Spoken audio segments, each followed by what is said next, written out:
Correct होना चाहिए।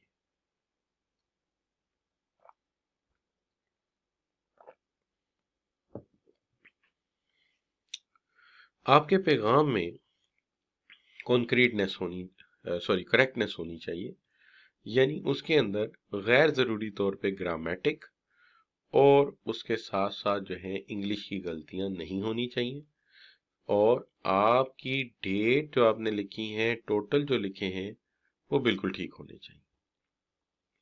अब देखें, यहाँ पे हम बात करेंगे कि हम बात करें अच्छी इंग्लिश लिखने की, अच्छी जुबान इस्तेमाल करने की, यानी यहाँ बात हो रही है आपकी लैंग्वेज की भी, और बात हो रही है आपका care about figures, facts and figures सही होने चाहिए।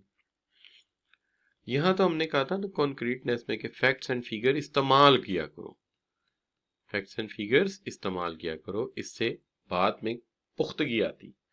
यहाँ हम कह रहे हैं कि फैक्ट्स एंड फिगर जब इस्तेमाल करो तो एक दफा चेक कर लो कि क्या ये ठीक है, तो हमेशा ट्रू फैक्ट्स एंड फिगर लिखा करो, ये आ जाएगी करेक्टनेस में। फैक्ट्स एंड फिगर का इस्तेमाल करने का मशवरा देना ये कॉन्क्रीटनेस में जाएगा, लेकिन फैक्ट्स एंड फिगर को करेक्ट लिखना ये करेक्टनेस में आएगा। लिहाजा करेक्टनेस के हवाले से जब बात करते हैं तो कहते हैं फ्री फ्रॉम एरर, गलतियों से पाक। ऐसा ना हो कि आप फाइनेंशियल स्टेटमेंट भेज रहे हैं और फाइनेंशियल स्टेटमेंट में आपकी स्टेटमेंट ही के अंदर आपने जो टोटल किए हैं वो गलत है, आपने जो कंसोलिडेशन बनाई है वो गलत है, आपने जो स्टैंडर्ड ट्रीट किया वो गलत है। तो अगर ये है तो ये भी करेक्टनेस में जाता है। एडवाइस ये है कि स्टैंडर्ड फॉलो करें, जो भी आपके प्रिंसिपल हैं उन्हें फॉलो करें, और आप हमेशा फैक्ट्स ट्रूथ लिखें, सही लिखें, in accordance with facts or truth. तो सबसे पहले चलें, एक तरफ लैंग्वेज, इसमें दो हिस्से हो जाएंगे, एक तरफ लैंग्वेज और एक तरफ फैक्ट्स एंड फिगर की बात करें। लैंग्वेज के मामले में हमारा मशवरा यह है कि आप ग्रामेटिकल एरर ना कीजिए, पंक्चुएशन की गलतियां ना लिखें करें, गलत जगह पे कॉमा ना लगाएं, ठीक है जी। अच्छा, स्पेलिंग की मिस्टेक ना करें और लैंग्वेज एरर्स को रोकें, ठीक है, क्योंकि लैंग्वेज एरर जो है वो अल्फाज का मतलब बदल देते हैं बाजुकात, और बाजुकात आपके इमेज को बुरी तरह हर्ट करते हैं।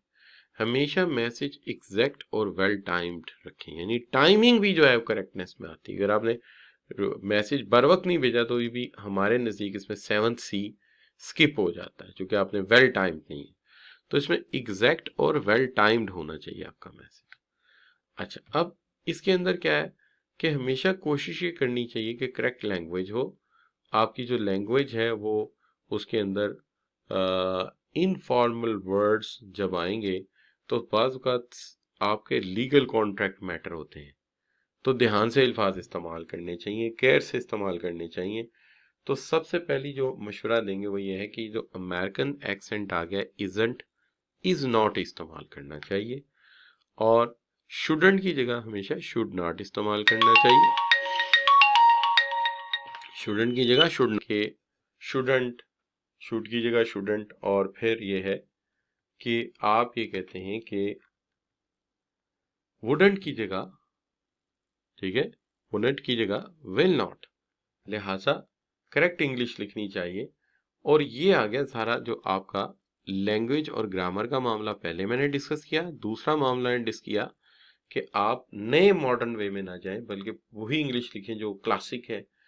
अब जो आखिरी पॉइंट इस वक्त आया है ये बड़ा अहम, कि जब आप फिगर लिख रहे हो, फैक्ट्स लिख रहे हो, तो याद रखो आपका न्यूमेरिकल डाटा वेरीफाइड होना चाहिए।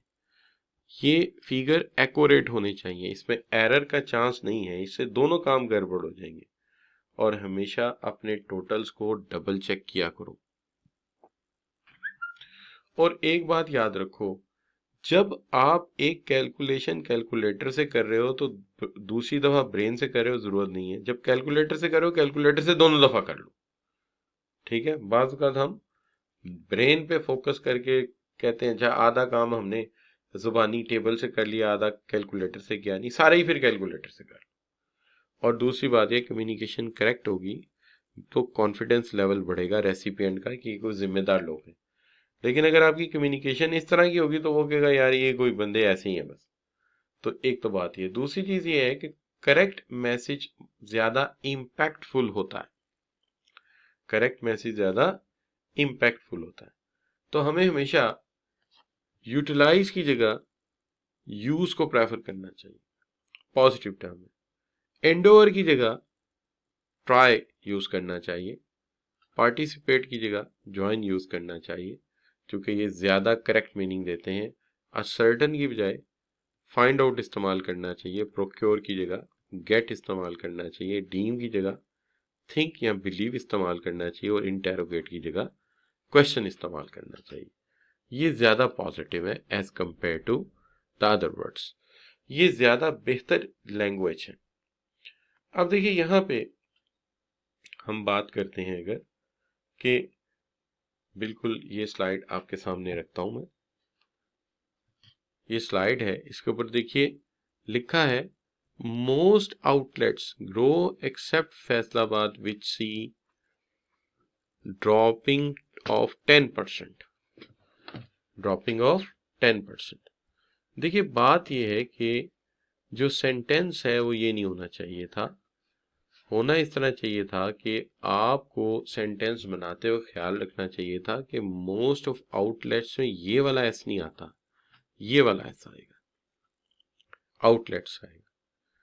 ठीक है, ग्रो की बजाय क्योंकि पास्ट है तो ग्रू आएगा, एक्सेप्ट ये वाला नहीं आएगा, एक्सेप्ट ये वाला आएगा। फैसलाबाद के स्पेलिंग फैसला बेड लिखे हुए, फैसला बेड नहीं है, फैसलाबाद है। ये विच जो है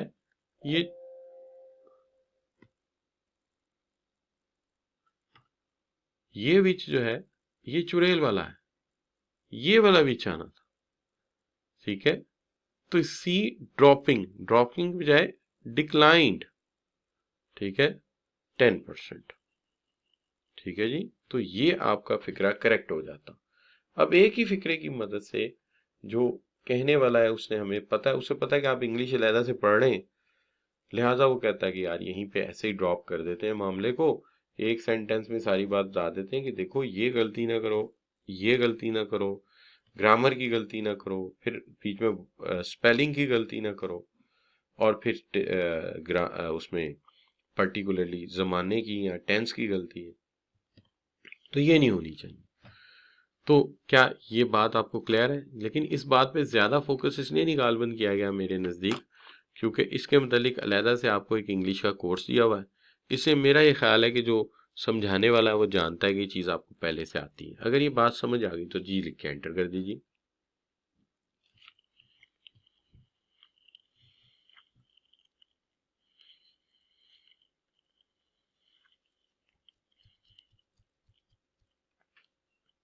ठीक हो गई जी बात।